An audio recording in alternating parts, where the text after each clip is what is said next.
آج کا یہ جمعہ، آج آپ کو پتہ ہے 21 جولائی اور 2 محرم الحرام ہے، اور 1 محرم کو خلیفہ دوم امیر المومنین حضرت عمر رضی اللہ تعالیٰ عنہ کی شہادت کا واقعہ پیش ہے۔ حضرت عمر رضی اللہ تعالیٰ عنہ کون ہے؟ ترمذی شریف میں ہے کہ حضرت عبداللہ ابن عباس رضی اللہ تعالیٰ عنہ فرماتے ہیں نبی اکرم صلی اللہ علیہ وسلم نے دعا فرمائی، اللہم اعز الاسلام بابی جہل ابن ہشام او بعمر بن الخطاب، اے اللہ ابو جہل بن ہشام یا عمر بن خطاب دونوں میں سے کسی ایک کے ذریعے اسلام کو قوت اور غلبہ عطا فرما۔ حضرت عبداللہ ابن عباس رضی اللہ عنہ فرماتے ہیں فاصبح فغدا عمر علی رسول اللہ صلی اللہ علیہ وسلم، اگلے دن صبح حضرت عمر بن خطاب رضی اللہ تعالیٰ عنہ رسول اللہ صلی اللہ علیہ وسلم کی خدمت میں حاضر ہوئے اور اسلام قبول کر لیا۔ سبحان اللہ۔ اسی طرح ابن ماجہ شریف میں بھی یہ حدیث ہے کہ حضرت عبداللہ ابن عباس رضی اللہ عنہ فرماتے ہیں لما اسلم عمر نزل جبریل، حضرت عمر رضی اللہ عنہ جب اسلام لائے تو حضرت جبرائیل علیہ السلام نازل ہوئے۔ حضرت جبرائیل علیہ السلام نے فرمایا یا محمد لقد استبشر اہل السماء باسلام عمر، اے محمد صلی اللہ علیہ وسلم حضرت عمر رضی اللہ تعالیٰ عنہ کے اسلام لانے پر یعنی مسلمان ہونے پر آسمان والوں یعنی فرشتوں نے خوشی منائی ہے اور ان کو آپس میں ایک دوسرے کو مبارکباد دی ہے۔ حضرت عبداللہ بن عباس رضی اللہ عنہ فرماتے ہیں، طبرانی شریف کی حدیث ہے کہ لما اسلم عمر رضی اللہ عنہ، جب حضرت عمر رضی اللہ تعالیٰ عنہ اسلام لائے، قال المشرکون، مشرکین نے کہا الیوم قد انتصف القوم منا، آج کے دن ہمارے قوم 2 حصوں میں بٹ گئی ہے، یعنی اب ہم دونوں طرف آدھے آدھے ہو گئے۔ اور پھر حضرت عبداللہ ابن مسعود رضی اللہ عنہ فرماتے ہیں ان کان اسلام عمر لفتحا، اس میں کوئی شک نہیں کہ حضرت عمر رضی اللہ تعالیٰ عنہ کا قبول اسلام یعنی مسلمان ہونا ہمارے لیے ایک فتح تھی۔ وَإِمَارَتُهُ لَرَحْمَةً، اور ان کی امارت رحمت تھی۔ وَاللَّهِ مَا اسْتَطَعْنَا أَن نُصَلِّيَ بِالْبَيْتِ حَتَّى أَسْلَمَ عُمَرُ، اللہ کی قسم جب تک حضرت عمر رضی اللہ تعالیٰ عنہ مسلمان نہ ہو گئے اس وقت تک ہم بیت اللہ شریف میں نماز پڑھنے کی طاقت نہیں رکھتے تھے۔ فلما اسلم قابلہم، جب حضرت عمر رضی اللہ عنہ اسلام لائے تو انہوں نے مشرکین مکہ کا مقابلہ کیا، حتی دعونا فصلینا، پھر ان مشرکین نے ہمیں چھوڑ دیا اور ہم نے بیت اللہ شریف میں نماز پڑھی۔ سبحان اللہ۔ حضرت عمر رضی اللہ تعالیٰ عنہ پر تبرہ کرنے والے یہ یاد رکھیں کہ یہ آزاد کعبہ حضرت عمر رضی اللہ تعالیٰ عنہ کی نشانیوں میں سے، حضرت عمر رضی اللہ تعالیٰ عنہ کے مبارک محنت اور کوشش سے یہ کعبہ آزاد ہوا ہے۔ بخاری شریف میں حضرت عبداللہ بن ہشام رضی اللہ عنہ فرماتے ہیں کننا مع النبی صلی اللہ علیہ وسلم وهو آخذ بید عمر بن الخطاب، ہم نبی اکرم صلی اللہ علیہ وسلم کے ساتھ تھے، آپ نے حضرت عمر رضی اللہ تعالیٰ عنہ کا ہاتھ پکڑا ہوا تھا۔ اندازہ کریں میرے دوست، جس کا ہاتھ نبی اکرم صلی اللہ علیہ وسلم پکڑ لیں یقیناً اس کا ایمان اعلیٰ کوالٹی کا ہے، اس کا ایمان معتبر ہے۔ اور حضرت عمر رضی اللہ تعالیٰ عنہ اپنے پیارے محبوب نبی اکرم صلی اللہ علیہ وسلم کی سنت کے کتنے عاشق تھے اور سنت پر کتنے عامل تھے، اس کا اندازہ اس سے لگا لیں کہ صحیح مسلم شریف میں حدیث ہے، حضرت انس بن مالک رضی اللہ تعالیٰ عنہ فرماتے ہیں قبض رسول اللہ صلی اللہ علیہ وسلم وهو ابن 63، نبی اکرم صلی اللہ علیہ وسلم نے جب وصال فرمایا تو آپ کی عمر مبارک 63 سال تھی۔ وابو بکر وهو ابن 63، حضرت ابو بکر رضی اللہ تعالیٰ عنہ نے جب وصال فرمایا تو آپ کی عمر بھی 63 سال تھی۔ وعمر وهو ابن 63، اور حضرت عمر رضی اللہ تعالیٰ عنہ نے جب وصال فرمایا تو ان کی عمر مبارک بھی 63 سال تھی۔ سبحان اللہ۔ اس حدیث سے حضرت عمر رضی اللہ تعالیٰ عنہ کا حضور صلی اللہ علیہ وسلم کی اتباع، اور اتباع بھی ایسی جو موت کے بعد بھی زندہ رہے اور پھر روحانی قربت اور فنائیت باطنی ثابت ہوتی ہے۔ بخاری اور مسلم دونوں میں ہے، حضرت سعید بن مسیب اور حضرت ابو سلمہ بن عبد الرحمن رضی اللہ عنہ بیان کرتے ہیں، ہم نے حضرت ابو ہریرہ رضی اللہ تعالیٰ عنہ کو یہ فرماتے سنا کہ حضور صلی اللہ علیہ وسلم نے فرمایا، بینما راعٍ فی غنمی عد الذائب فاخذ منها شاة، ایک چرواہا اپنے ریوڑ کے ساتھ تھا، بھیڑیے نے اس کے ریوڑ پر حملہ کر کے اس کی ایک بکری پکڑ لی، فطلبها حتى استنقذها، چرواہے نے اس بھیڑیے کا پیچھا کیا اور اپنی بکری چھڑا لی، فالتفت الیہ الذئب فقال له، بھیڑیے نے اس چرواہے کی طرف متوجہ ہو کے کہا، من لہا یوم السبع لیس لہا راعٍ غیری، بتا چیر پھاڑ کے دن کون ان کی حفاظت کرے گا جب میرے سوا کوئی ان کا چرواہا نہیں ہوگا۔ فقال الناس سبحان اللہ، لوگوں نے اس پر تعجب کیا کہ بھیڑیے انسانوں کی طرح بول رہا ہے، اور لوگوں نے کہا سبحان اللہ۔ فقال النبی صلی اللہ علیہ وسلم فإنی أؤمن به وأبو بکر وعمر، کہ میں اس واقعے پر یقین رکھتا ہوں اور ابو بکر و عمر بھی اس واقعے پر یقین رکھتے ہیں۔ یہ بات کون فرما رہے ہیں؟ حضور نبی اکرم صلی اللہ علیہ وسلم ارشاد فرما رہے ہیں۔ آگے راوی کہتے ہیں وما ثم ابو بکر و عمر، حالانکہ حضرت ابو بکر و حضرت عمر رضی اللہ عنہما دونوں وہاں موجود نہیں تھے۔ اب اس سے اندازہ لگائیں جن کی غیر موجودگی میں رسول اللہ صلی اللہ علیہ وسلم ان کے یقین اور ان کے بھروسے اور ان کے ایمان کی گواہی دے رہے ہوں، ان کے ایمان کا معیار کتنا بلند ہوگا، سبحان اللہ۔ اسی طرح ترمذی شریف میں حضرت ابو سعید خدری رضی اللہ عنہ سے روایت ہے کہ نبی اکرم صلی اللہ علیہ وسلم نے فرمایا، ما من نبی الا له وزیران من اہل السماء ووزیران من اہل الارض، ہر نبی کے دو وزیر آسمان والوں میں سے ہوتے ہیں اور دو وزیر زمین والوں میں سے ہوتے ہیں۔ فاما وزیرایا من اہل السماء فجبریل و میکائیل، آسمان والوں میں سے میرے دو وزیر حضرت جبرائیل علیہ السلام اور حضرت میکائیل علیہ السلام ہیں۔ واما وزیرایا من اہل الارض فابو بکر و عمر، اور زمین والوں میں سے میرے دو وزیر حضرت ابو بکر اور حضرت عمر رضی اللہ تعالی عنہما ہیں۔ اب نبی اکرم صلی اللہ علیہ وسلم جس کو اپنا وزیر قرار دے رہے ہوں، ان کے ایمان پر کوئی شک کرے یا ان پر تبرہ کرے، اس سے بڑا بدبخت اور جاہل کون ہوگا؟ مستدرک حاکم اور ترمذی دونوں میں ہے، حضرت جابر بن عبداللہ رضی اللہ عنہ فرماتے ہیں کہ حضرت عمر رضی اللہ تعالیٰ عنہ نے حضرت ابو بکر رضی اللہ تعالیٰ عنہ کو ایک مرتبہ مخاطب کر کے فرمایا، اے نبی اکرم صلی اللہ علیہ وسلم کے بعد لوگوں میں سب سے بہترین آدمی۔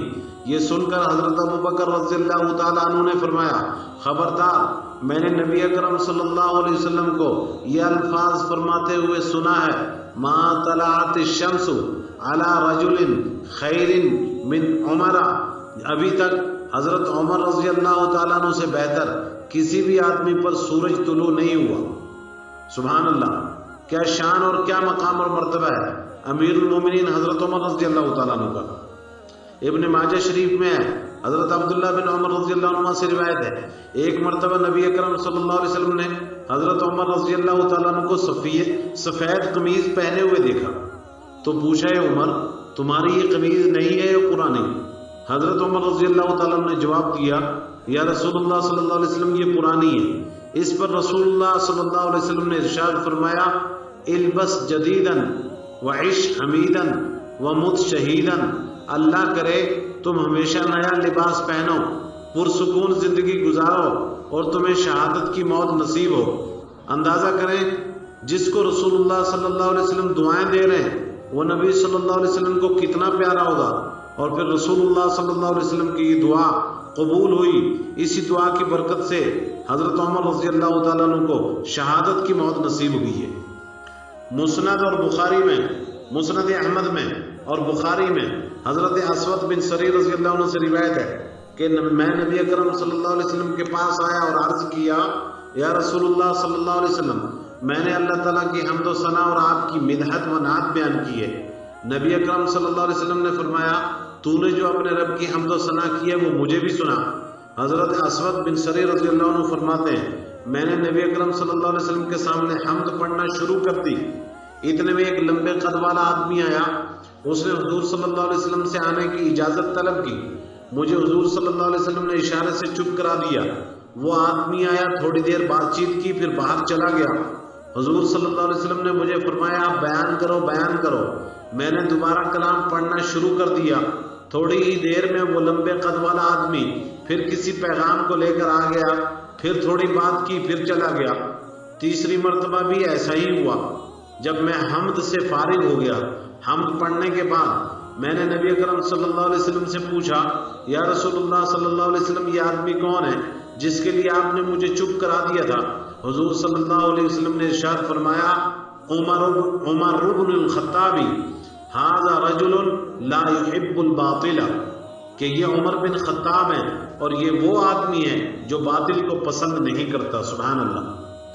ترمذی شریف میں ایک روایت ہے، حضرت محمد بن سیرین رحمۃ اللہ علیہ فرماتے ہیں ما اظن رجلا ينتقص ابا بکر وعمر، میں یہ خیال نہیں کرتا جو آدمی حضرت ابو بکر اور حضرت عمر رضی اللہ تعالیٰ عنہ کی تنقیص کرتا ہے، ان پر تبرہ کرتا ہے، وہ حضور صلی اللہ علیہ وسلم سے محبت رکھتا ہوگا۔ یہ ممکن ہی نہیں ہے۔ مطلب اس کا یہ ہے اگر حضور صلی اللہ علیہ وسلم کی محبت دل میں ہوگی تو حضرت ابو بکر رضی اللہ تعالیٰ عنہ کی محبت دل میں ہوگی، اگر حضور صلی اللہ علیہ وسلم کی محبت دل میں ہوگی تو حضرت عمر رضی اللہ تعالیٰ عنہ کی محبت بھی دل میں ہوگی، بلکہ حضرت عثمان رضی اللہ تعالیٰ عنہ کی محبت دل میں ہوگی، حضرت علی رضی اللہ تعالیٰ عنہ کی محبت بھی اس کے دل میں ہوگی۔ اگر ان پاک ہستیوں میں سے کسی سے بھی کوئی آدمی بغض و نفرت کرتا ہے تو یقیناً اس کو حضور صلی اللہ علیہ وسلم سے بغض ہے اور نفرت ہے، وہ رسول اللہ صلی اللہ علیہ وسلم سے سچی محبت نہیں کرتا ہے۔ اور پھر حدیث کی تمام بڑی کتابیں جیسے بخاری اور مسلم ہیں، اس میں حضرت ابو ہریرہ رضی اللہ تعالیٰ عنہ کی روایت بھی ہے۔ حضرت ابو ہریرہ رضی اللہ عنہ بیان کرتے ہیں ہم نبی اکرم صلی اللہ علیہ وسلم کی خدمت میں حاضر تھے، آپ صلی اللہ علیہ وسلم نے فرمایا بینا انا نائم رأیتنی فی الجنت فاذا امرأۃ تتوضأ الی جانب قصر، میں سویا ہوا تھا، میں نے خواب دیکھا کہ میں جنت میں ہوں اور وہاں میں نے ایک محل کے کونے میں ایک عورت کو وضو کرتے ہوئے دیکھا۔ فقلت لمن ھذا القصر، میں نے پوچھا یہ محل کس کا ہے؟ قالوا لعمر، مجھے جواب ملا یہ حضرت عمر کا محل ہے۔ فذکرت غیرتہ فولیت مدبرا، مجھے ان کی غیرت یاد آ گئی اس لیے میں الٹے پاؤں لوٹ آیا۔ فبکا عمر وقال اعلیک اغار یا رسول اللہ، حضرت عمر رضی اللہ عنہ رونے لگے اور عرض کیا یا رسول اللہ صلی اللہ علیہ وسلم کیا میں آپ پر بھی غیرت کر سکتا ہوں؟ اندازہ کریے جن کے محل کو حضور صلی اللہ علیہ وسلم جنت میں دیکھ رہے ہیں، دنیا میں جنتی ہونے کی بشارت دے رہے ہیں، ان کا مقام اور مرتبہ کیا ہوگا؟ پھر حضور صلی اللہ علیہ وسلم کا حضرت عمر رضی اللہ تعالیٰ عنہ کو یہ فرمانا لو کان نبی بعدی لکان عمر، اگر میرے بعد کوئی نبی ہوتا تو وہ عمر ہوتا۔ پھر حضور صلی اللہ علیہ وسلم کا یہ فرمانا تم سے پہلی امتوں میں محدث ہوا کرتے تھے، میری امت میں کوئی اگر محدث ہے تو وہ عمر ہے۔ پھر حضور صلی اللہ علیہ وسلم کا یہ فرمانا کہ تم سے پہلے لوگوں یعنی بنی اسرائیل میں ایسے لوگ ہوا کرتے تھے جن کے ساتھ اللہ کلام فرماتا تھا حالانکہ وہ نبی نہیں تھے، اگر ان جیسا میری امت میں کوئی ہوتا تو وہ عمر ہوتے۔ پھر صحیح مسلم کی یہ حدیث بھی یاد رکھیں جس میں حضور صلی اللہ علیہ وسلم کا یہ فرمان ہے اگر میری امت میں سے کوئی محدث ہے تو وہ عمر بن خطاب ہے۔ ابن وہب رحمۃ اللہ علیہ سے پوچھا گیا محدث کسے کہتے ہیں؟ آپ نے فرمایا محدث وہ ہے جس پر الہام کیا جاتا ہو۔ سبحان اللہ۔ صحیح بخاری اور مسلم کی وہ حدیث جس میں حضرت ابو موسیٰ اشعری رضی اللہ عنہ بیان کرتے ہیں کہ ایک دن نبی اکرم صلی اللہ علیہ وسلم مدینہ منورہ کے ایک باغ میں تکیہ لگا کر بیٹھے ہوئے تھے، ایک لکڑی سے آپ زمین کو کھرچ رہے تھے، ایک آدمی نے آ کر دروازہ کھلوانا چاہا، آپ صلی اللہ علیہ وسلم نے فرمایا دروازہ کھول کر آنے والے کو میری طرف سے جنت کی بشارت دے دو۔ جب دروازہ کھولا گیا تو دیکھا وہ حضرت ابو بکر رضی اللہ تعالی عنہ تھے۔ پھر تھوڑی دیر بعد ایک آدمی اور آیا، اس آدمی نے بھی دروازہ کھلوانا چاہا، نبی اکرم صلی اللہ علیہ وسلم نے فرمایا دروازہ کھول دو، اور دروازہ کھول کر آنے والے کو میری طرف سے جنت کی بشارت دے دو۔ جب دروازہ کھولا گیا تو وہ حضرت عمر رضی اللہ تعالیٰ عنہ تھے۔ ترمذی شریف میں حضرت عبداللہ ابن مسعود رضی اللہ تعالیٰ عنہ کی روایت ہے کہ حضور صلی اللہ علیہ وسلم نے ایک مرتبہ فرمایا تم پر ایک شخص داخل ہوگا، وہ ابھی داخل ہوگا، وہ جنتی ہے۔ تھوڑی دیر بعد حضرت ابوبکر رضی اللہ تعالیٰ عنہ تشریف لے آئے۔ پھر حضور صلی اللہ علیہ وسلم نے تھوڑی دیر بعد فرمایا کہ تم پر اب ایک اور آدمی داخل ہوگا، وہ بھی جنتی ہے۔ حضرت عمر تو کہتے ہیں کہ جب دیکھا تو وہ حضرت عمر رضی اللہ تعالیٰ عنہ تھے، سبحان اللہ۔ پھر حضرت عمر رضی اللہ تعالیٰ عنہ عشرہ مبشرہ صحابی ہیں، یعنی کہ وہ 10 صحابہ جن کو حضور صلی اللہ علیہ وسلم نے دنیا ہی میں جنتی ہونے کی بشارت دے دی تھی۔ حضور صلی اللہ علیہ وسلم نے فرمایا تھا ابو بکر فی الجنتی و عمر فی الجنتی و عثمان و علی و زبیر و طلحۃ و عبد الرحمن و ابو عبیدہ و سعد بن ابی وقاص و ابو الاعور فی الجنتی۔ یہ روایت ترمذی شریف میں، نسائی شریف میں ہے۔ پھر حضور صلی اللہ علیہ وسلم کا یہ فرمان عمر بن الخطاب سراج اہل الجنتی، یعنی کہ عمر بن خطاب رضی اللہ تعالیٰ عنہ اہل جنت کا چراغ ہے۔ پھر حضور صلی اللہ علیہ وسلم کا یہ فرمانا کہ شیطان عمر کے سائے سے بھی بھاگتا ہے۔ پھر حضور صلی اللہ علیہ وسلم کا یہ فرمانا کہ عمر کی وجہ سے میری امت میں فتنوں کی رکاوٹ ہوتی ہے۔ تو میرے دوستو پتہ چلا نبی اکرم صلی اللہ علیہ وسلم کے ان فرامین کی روشنی میں کہ حضرت عمر رضی اللہ تعالیٰ عنہ سے بغض اور حسد جو آدمی کرتا ہے، آپ کی مبارک اور مقدس ذات پر تبرہ کرتا ہے، وہ انتہائی بدبخت غلیظ انسان ہے، بلکہ دین سے دور اور جاہل ہے۔ اس کا ایمان صرف دکھاوا ہے، اس کا ایمان اللہ کے نزدیک معتبر نہیں، اس کا ایمان نبی اکرم صلی اللہ علیہ وسلم کے نزدیک معتبر نہیں ہے۔ اس کی اہل بیت سے محبت کا اظہار صرف دکھاوا اور دھوکہ ہے، اس کے رسول اللہ صلی اللہ علیہ وسلم سے محبت کا اظہار صرف دکھاوا اور دھوکہ ہے۔ ارے وہ عمر رضی اللہ تعالیٰ عنہ جن کا حکم دریائے نیل کو ملے اور دریائے نیل خشک تھا، پانی نہیں تھا، جب دریائے نیل پر حضرت عمر رضی اللہ تعالیٰ عنہ کا خط پہنچا، حضرت عمر رضی اللہ تعالیٰ عنہ نے دریائے نیل کو خط لکھا، دریائے نیل کو وہ حکم ملا، دریائے نیل نے حکم کو مانا اور خشک دریا چل پڑا۔ ارے وہ عمر رضی اللہ تعالیٰ عنہ جن کا حکم آگ کو ملتا ہے، جب ایک آگ مدینے میں ظاہر ہوتی ہے اور جو ہے بہت ساری چیزوں کو جلانے لگتی ہے، حضرت عمر رضی اللہ تعالیٰ عنہ وہاں اپنا پیغام بھیجتے ہیں، آگ مان جاتی ہے اور مدینہ چھوڑ کر چلی جاتی ہے۔ ارے وہ عمر رضی اللہ تعالیٰ عنہ جن کا حکم ہوا بھی مانتی ہے، وہ کیسے کہ حضرت ساریہ رضی اللہ تعالیٰ عنہ ایک لشکر کے امیر ہیں، اس لشکر کو حضرت عمر رضی اللہ تعالیٰ عنہ نے جنگ پہ روانہ کیا ہوا ہے، لیکن میدان جنگ میں دوسری طرف سے دشمن کی طرف سے حملے کا خطرہ بڑھنے لگا تو حضرت عمر رضی اللہ تعالیٰ عنہ جمعے کا خطبہ دے رہے ہیں، آپ نے جمعے کے خطبے کے اندر یا ساریہ فرمایا، انظر الی الجبل فرمایا، اے ساریہ پہاڑ کی طرف دیکھ، پہاڑ کی طرف دیکھ۔ حالانکہ حضرت ساریہ رضی اللہ تعالیٰ عنہ اپنے ساتھیوں کے ساتھ وہاں سے سینکڑوں میل دور تھے، لہذا آواز ہوا نے حضرت عمر رضی اللہ تعالیٰ عنہ کی اس آواز کو حضرت ساریہ رضی اللہ تعالیٰ عنہ تک پہنچا دیا۔ حضرت ساریہ رضی اللہ تعالیٰ عنہ لشکر اسلام کے ساتھ ہوشیار ہو گئے اور مسلمان جو ہے اس جنگ میں فتح یاب ہوئے اور مسلمان جو ہے شکست سے بچ گئے۔ یہ حضرت عمر رضی اللہ تعالیٰ عنہ ہے۔ میرے دوستو کبھی موقع ہوا انشاءاللہ سیرت عمر رضی اللہ تعالیٰ عنہ پہ مفصل مدلل اور بہت طویل بیان کرنے کا میرا ارادہ ہے، لیکن اس کے لیے سیرت سیدنا حضرت عمر فاروق رضی اللہ تعالیٰ عنہ کے عنوان سے کانفرنس کا رکھنا بہت زیادہ ضروری ہے۔